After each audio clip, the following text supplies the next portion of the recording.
Keeper of Blackwind Mountain. A kind face veils his virtuous light, the benevolent eyes mask his might.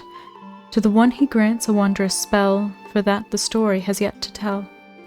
As stated in the celestial laws, a keeper has the duty to observe the living beings in his domain and nurture the soil in streams.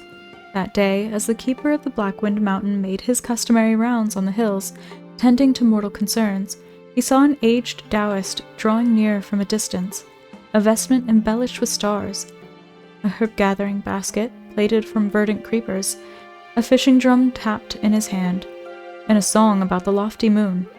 In just a few steps, he glided his way to the keeper. The keeper looked closely and was sure they had never met, but judging from the Taoist's white hair, vibrating face, and bright eyes full of authority, the keeper knew he was no ordinary mortal. Hastily, he greeted the Taoist. "Taoist master, this humble keeper pays his respects." The old Taoist nodded slightly and passed his basket to the keeper. The keeper took a look and saw that the basket was filled with rare and mystical items, as well as miraculous herbs. He couldn't help but be startled and asked, "How can a humble keeper accept such a generous gift?" The Taoist smiled and said, "I was just passing through this place, but I knew that soon there would be a great upheaval in this mountain. I thought the items in this basket would help you weather the storm for a while, so I came to visit." "What made you say this, sir?" "I have an old acquaintance with a bad temper. Although he has amassed a measure of merit, I worry that with his arrogant nature he shall find it impossible to stay out of trouble.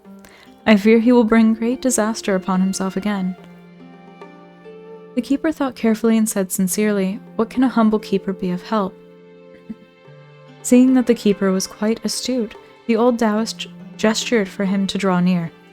He leaned in and murmured something into the keeper's ear, then instructed, "If you chance upon him in the mountain, pass on these 2 spells. I cannot reveal myself, hence I rely on you to teach him as a means of honoring our bond." The keeper was immensely grateful and bowed deeply in appreciation. The old Taoist returned the bow and was about to leave on a cloud. The keeper hurriedly asked, "May I inquire, Taoist master, from whence do you hail?" By the time the keeper spoke, the Taoist had already vanished into the distance.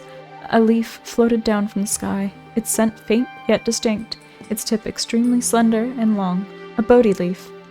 At that moment, a revelation dawned upon the keeper.